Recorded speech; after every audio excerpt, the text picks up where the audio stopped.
Siapapun yang mengatakan bahwa memberi itu lebih baik daripada menerima, mungkin belum pernah merasakan lelahnya terus-menerus memberi tanpa mendapatkan balasan apapun. Saya pernah mengalami itu, memberikan waktu, energi, dan sumber daya hanya untuk merasa tidak dihargai dan diabaikan. Ini adalah situasi sulit yang sering dialami banyak orang, terutama jika kita mencoba hidup berdasarkan prinsip stoik di dunia yang sering salah memahami kebaikan sebagai kelemahan. Hari ini kita akan membahas bagaimana memberikan kebaikan dengan bijak sekaligus melindungi kedamaian batin kita. Menggunakan kebijaksanaan stoik yang abadi, kita akan membahas mengapa menetapkan batasan itu bukan hanya tindakan cerdas, tetapi juga penting untuk menjaga martabat dan kesehatan mental kita. Jika Anda pernah merasa kebaikan Anda dimanfaatkan, tetaplah di sini. Pembahasan ini mungkin akan mengubah cara Anda berinteraksi dengan dunia di sekitar Anda. Menjalani hidup di antara kebaikan hati dan menjaga harga diri sering terasa seperti berjalan di atas tali. Ini tentang bagaimana kita memberi kepada orang lain tanpa kehilangan diri kita sendiri.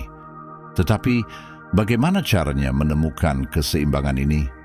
Bukan berarti kita harus menahan kebaikan atau belas kasih, melainkan memastikan kemurahan hati kita tidak menguras sumber daya kita sendiri, baik secara emosional, fisik, maupun lainnya. Filsafat stoik yang telah teruji oleh waktu menawarkan pemahaman mendalam tentang mengapa menghargai diri sendiri itu bukan hanya penting, tetapi juga krusial ketika kita menunjukkan belas kasih. Stoik mengajarkan kita untuk mengenal diri sendiri dan memahami apa yang bisa dan tidak bisa kita kendalikan. Dalam konteks kebaikan, ini berarti kita perlu memahami batasan dan kemampuan kita. Marcus Aurelius, seorang filsuf stoik terkenal, menekankan pentingnya bertindak sesuai dengan sifat alami kita sambil menghormati kapasitas kita untuk memberi. Ini bisa menjadi tantangan, terutama di masyarakat yang sering mengukur kebaikan berdasarkan seberapa besar kita mengorbankan diri. Namun, filsafat stoik menawarkan ukuran yang berbeda, bertindak dengan bijak. Pendekatan ini mengajarkan kita untuk memberi secukupnya, bukan sampai melukai diri sendiri, tetapi sampai batas yang sesuai dengan situasi dan kapasitas kita. Dengan menetapkan batas yang jelas, kita tidak hanya melindungi kesejahteraan diri, tetapi juga mengajarkan orang lain untuk memperlakukan kita dengan penghormatan yang layak.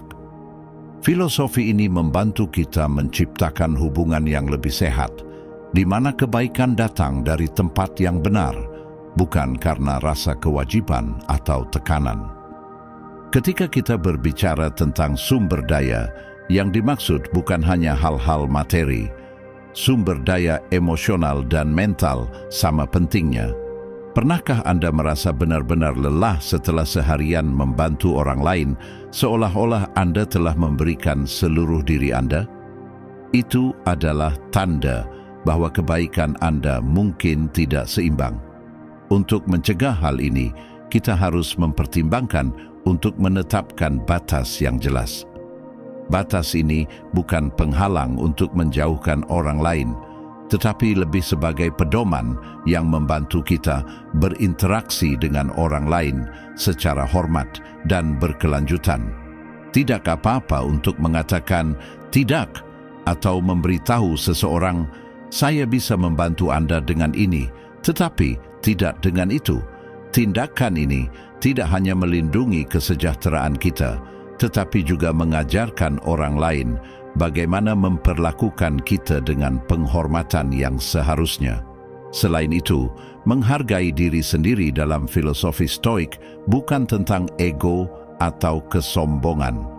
Ini tentang kesadaran diri dan hidup selaras dengan kebajikan kita. Jika kebaikan adalah salah satu kebajikan Anda harus mempraktikkannya dengan cara yang sesuai dengan kebijaksanaan dan pengendalian diri.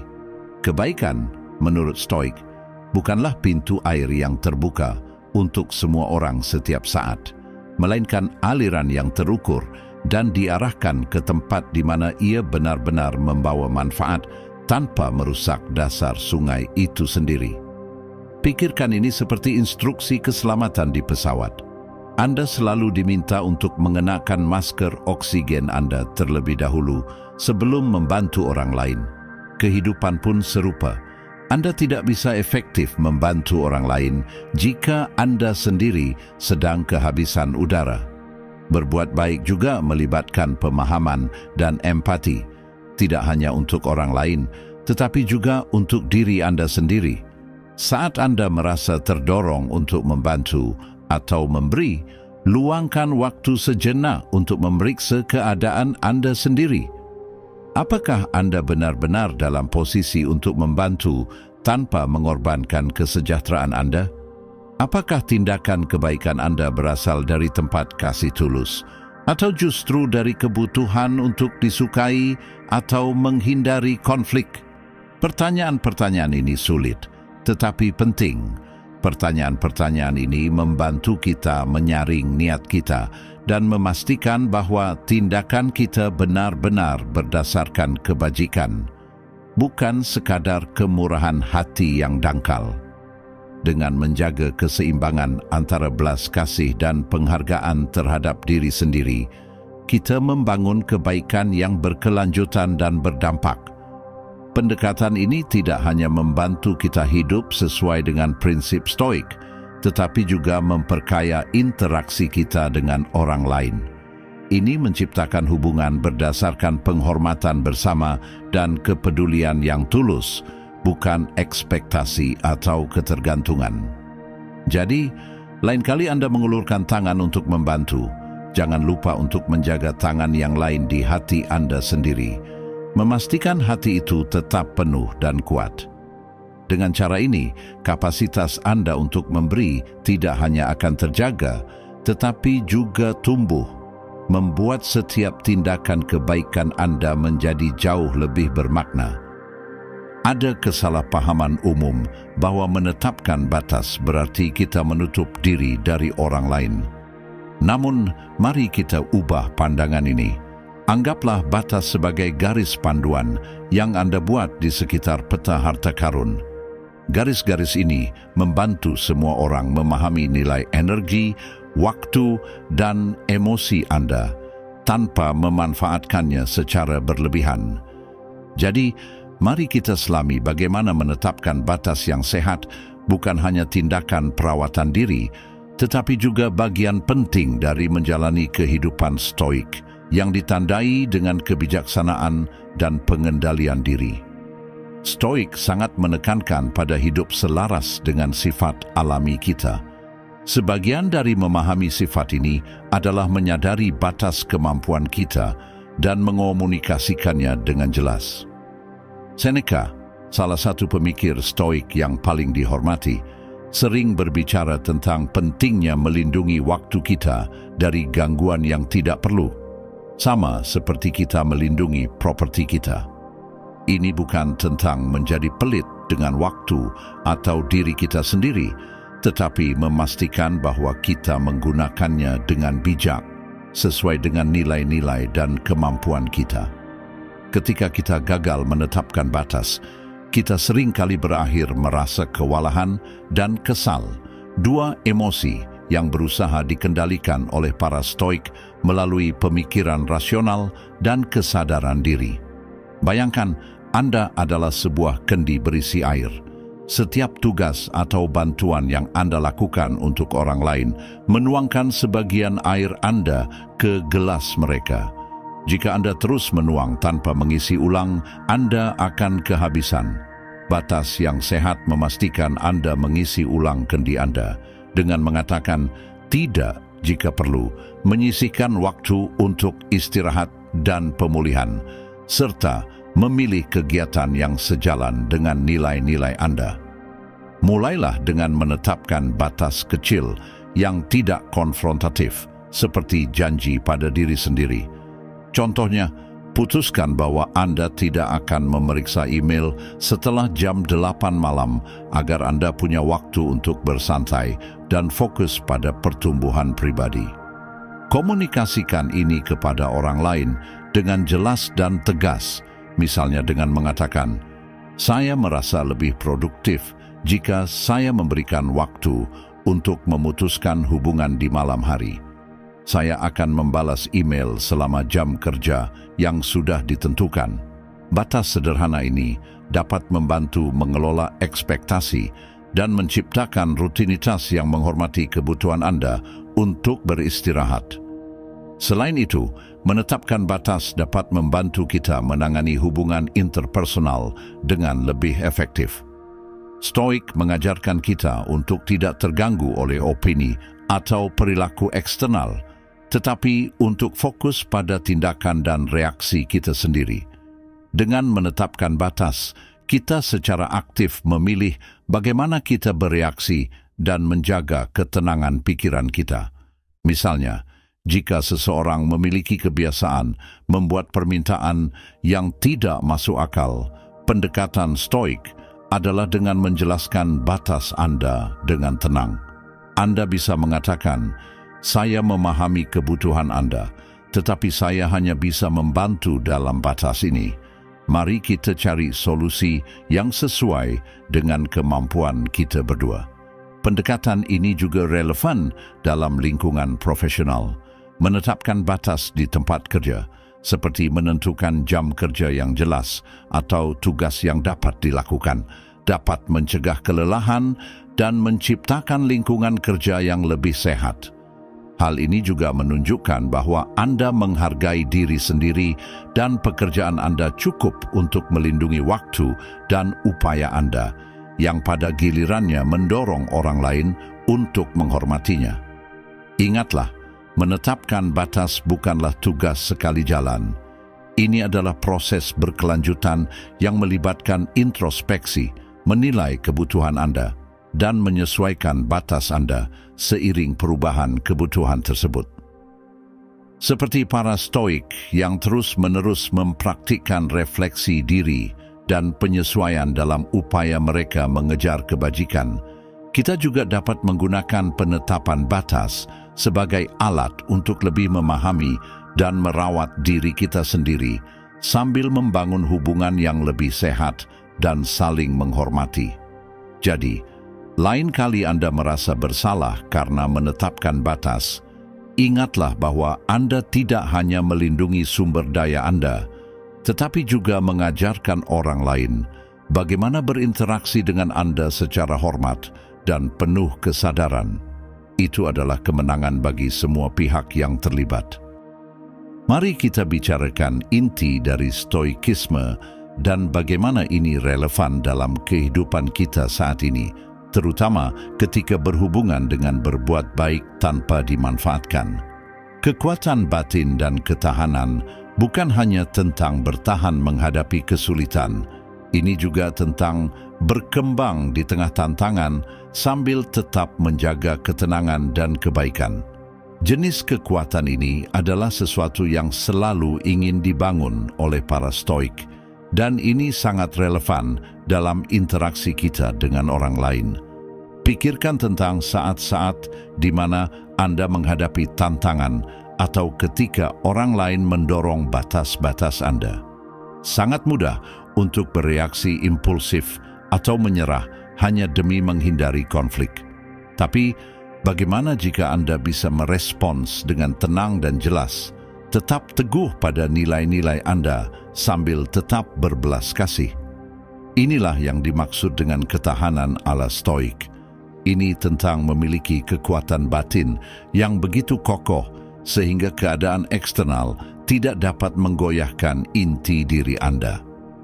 Filsuf stoik Epictetus pernah berkata bahwa yang penting bukanlah apa yang terjadi pada kita, tetapi bagaimana kita bereaksi terhadapnya. Dalam kehidupan kita saat ini, ketika seseorang tidak menghargai kebaikan Anda, reaksi Anda berdasarkan kekuatan dan ketahanan batin akan menentukan apakah Anda merasa menjadi korban atau merasa berdaya. Membangun kekuatan ini dimulai dengan kesadaran diri. Anda perlu mengetahui apa yang memicu reaksi negatif Anda dan memahami alasan di baliknya. Ini bisa berarti menyadari kapan Anda memberi terlalu banyak pada orang lain hingga mengorbankan diri sendiri, atau mengenali saat Anda hampir melanggar batas Anda hanya demi disukai atau diterima. Setelah Anda menyadari pemicu-pemicu ini, Anda bisa mulai bekerja untuk merespons secara berbeda. Latihan kesadaran adalah cara yang luar biasa untuk memperkuat aspek ini dalam diri Anda. Latihan ini membantu Anda menjadi lebih sadar akan pikiran dan perasaan Anda saat itu juga, memungkinkan Anda memilih respons yang sesuai dengan nilai-nilai Anda daripada bereaksi berdasarkan emosi. Kesadaran bisa sesederhana menarik napas dalam-dalam sebelum menanggapi permintaan, atau bisa berupa latihan meditasi harian. Kuncinya adalah menciptakan jarak antara apa yang terjadi pada Anda dan respons Anda, memberi Anda kekuatan untuk memilih reaksi yang mencerminkan kekuatan batin Anda. Strategi stoik lainnya adalah secara teratur mengingat nilai-nilai inti Anda. Apa prinsip-prinsip yang ingin Anda jadikan panduan dalam hidup? Apakah itu integritas, kemurahan hati, atau rasa hormat? Dengan menjaga nilai-nilai ini di garis depan pikiran Anda dapat menyelaraskan tindakan Anda dengan prinsip-prinsip tersebut, yang pada akhirnya memperkuat ketahanan Anda. Ketika Anda bertindak selaras dengan nilai-nilai Anda, bahkan ketika menghadapi tantangan atau perlakuan tidak adil, Anda memperkuat rasa diri Anda dan mengurangi perasaan kesal atau menjadi korban. Penting juga untuk memahami bahwa ketahanan bukan berarti tidak pernah menyerah. Seperti pohon yang melengkung diterpa badai tetapi tidak patah, orang yang tangguh dapat beradaptasi dengan keadaan tanpa kehilangan esensinya. Fleksibilitas ini adalah bentuk kekuatan yang memungkinkan Anda menghadapi situasi di mana kebaikan Anda mungkin dianggap sebagai kelemahan dan merespons dengan cara yang menjaga martabat Anda sekaligus mendorong pertumbuhan pribadi. Terakhir, ketahanan dibangun melalui tantangan. Setiap kali Anda berhasil menghadapi situasi di mana kebaikan Anda bisa dimanfaatkan, tetapi Anda tetap teguh pada nilai-nilai Anda membangun kepercayaan diri untuk menangani situasi serupa di masa depan. Ini tentang belajar dan tumbuh dari setiap pengalaman, bukan sekadar bertahan.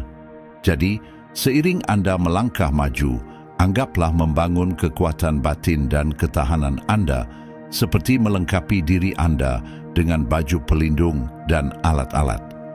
Bukan untuk berperang melawan dunia, tetapi untuk menavigasi hidup dengan kebijaksanaan dan ketenangan.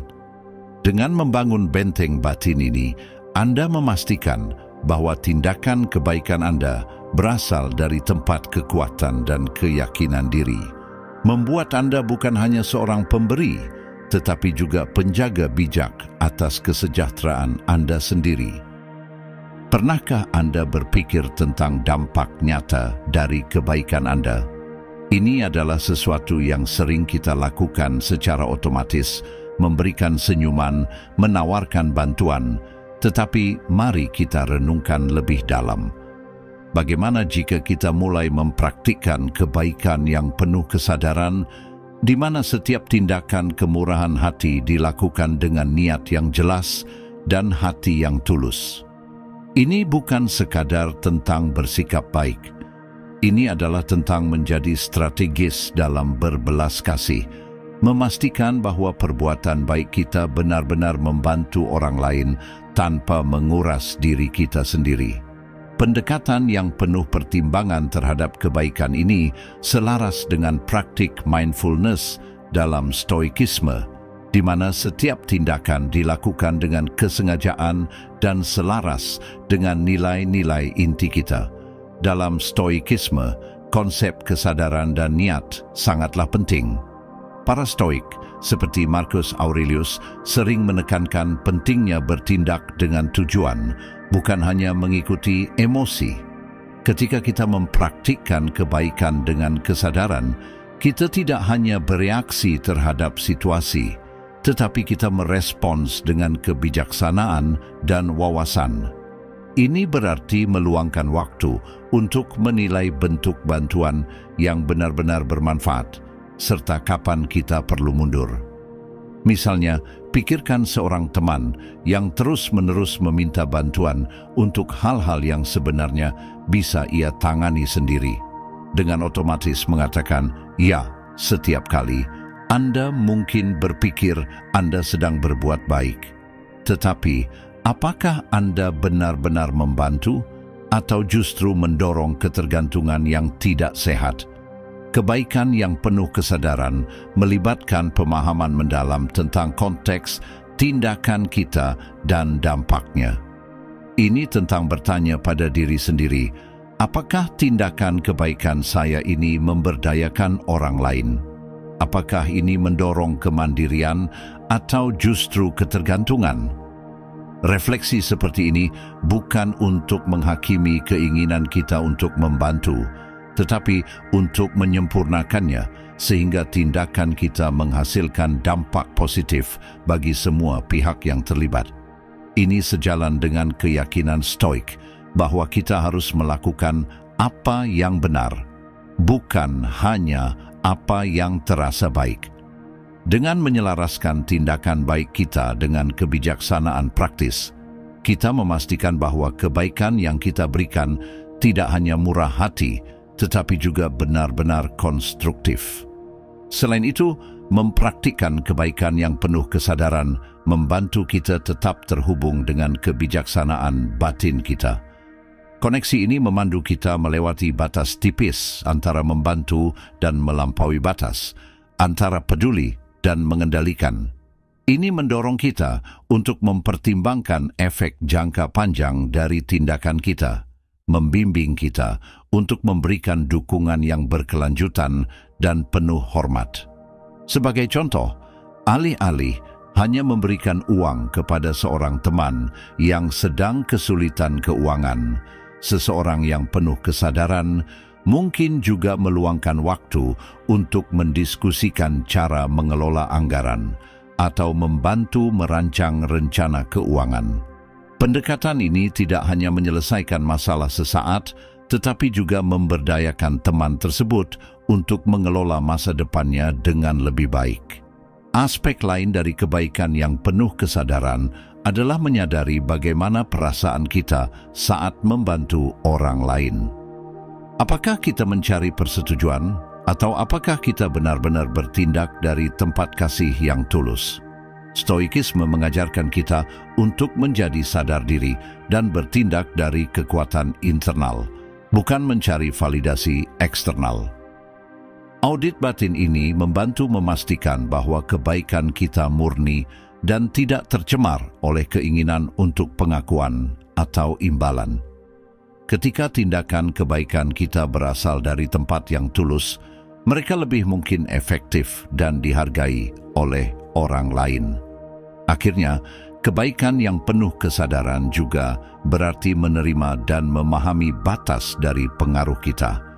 Kita bisa menawarkan bantuan, tetapi kita tidak bisa mengontrol hasilnya. Seperti halnya para Stoik menerima bahwa beberapa hal berada di luar kendali mereka, kita juga harus memahami bahwa tanggung jawab akhir untuk perubahan terletak pada individu yang kita bantu.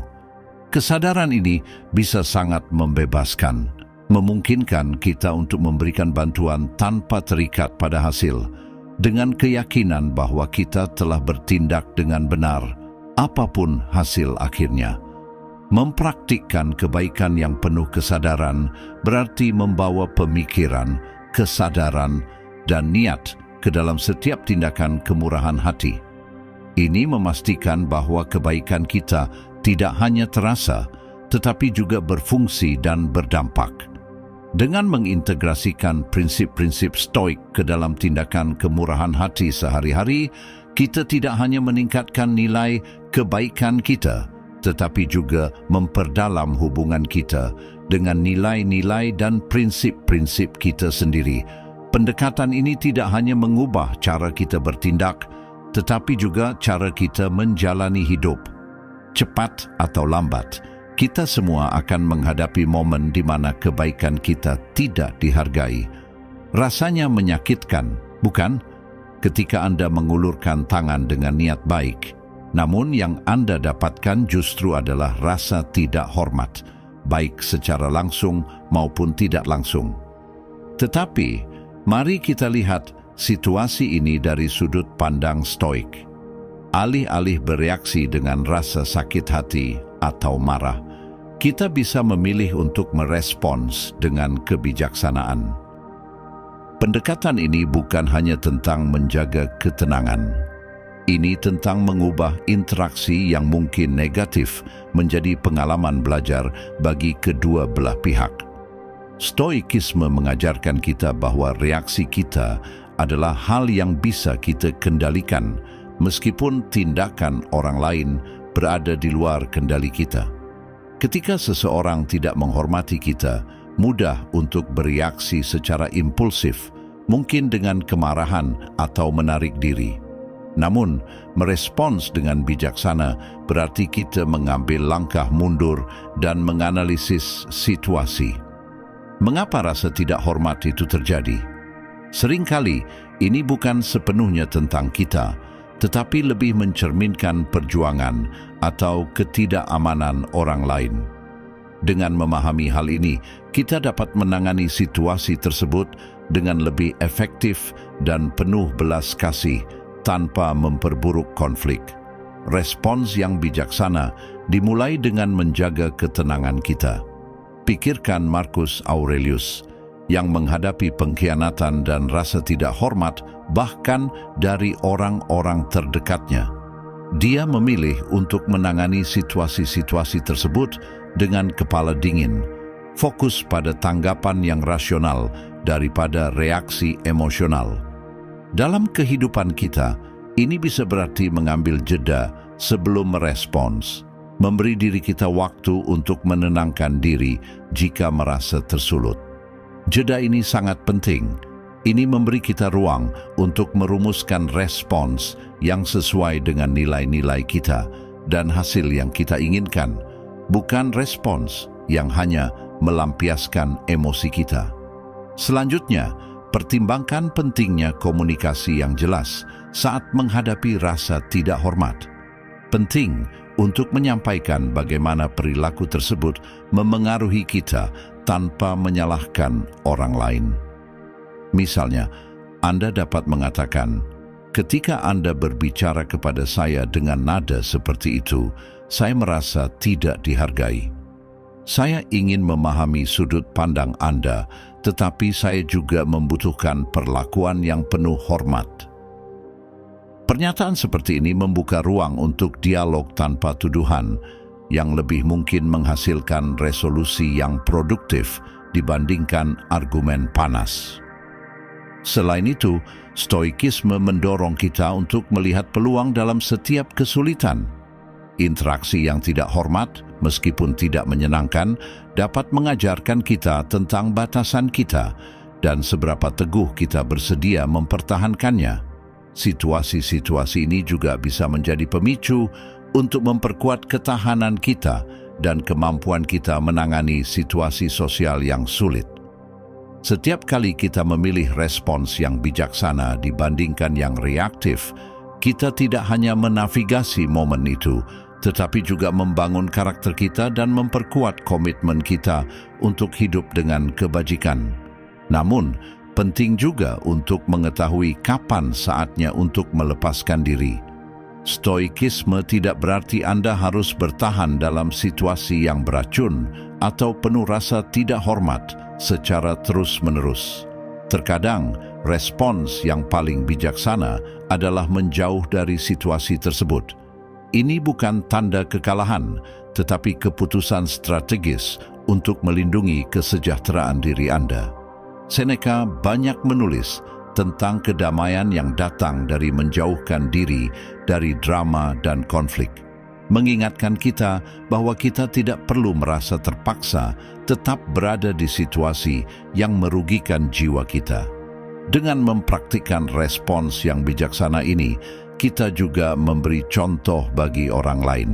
Sikap tenang dan komunikasi yang penuh pertimbangan dapat menjadi model untuk menangani konflik, dan ini bisa menginspirasi orang lain untuk mengadopsi pendekatan serupa. Inilah efek domino dari kebijaksanaan stoik. Tidak hanya mengubah diri kita, tetapi juga memiliki potensi untuk mengubah orang-orang di sekitar kita. Satu interaksi pada satu waktu. Menanggapi rasa tidak hormat dengan kebijaksanaan bukan hanya tentang mengelola satu interaksi.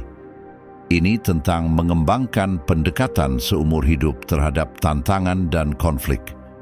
Dengan mengintegrasikan prinsip-prinsip stoik ke dalam momen-momen ini, kita memastikan bahwa respons kita tidak hanya sesuai untuk situasi tersebut, tetapi juga mencerminkan nilai-nilai mendalam yang ingin kita jalani setiap hari. Pendekatan ini tidak hanya menyelesaikan konflik, tetapi juga mengubahnya menjadi peluang untuk pertumbuhan dan pemahaman. Ingat, kekuatan karakter Anda tidak ditunjukkan oleh bagaimana Anda menikmati kenyamanan, tetapi bagaimana Anda menghadapi tantangan. Terima kasih telah meluangkan waktu bersama saya hari ini dan menjadi bagian dari komunitas kita yang menjelajahi kebijaksanaan stoik. Jika Anda merasa diskusi hari ini bermanfaat, jangan ragu untuk mengeksplorasi video lain yang direkomendasikan di layar Anda untuk melanjutkan perjalanan Anda bersama kami. Tetap bijak, tetap kuat, dan saya tunggu di video berikutnya.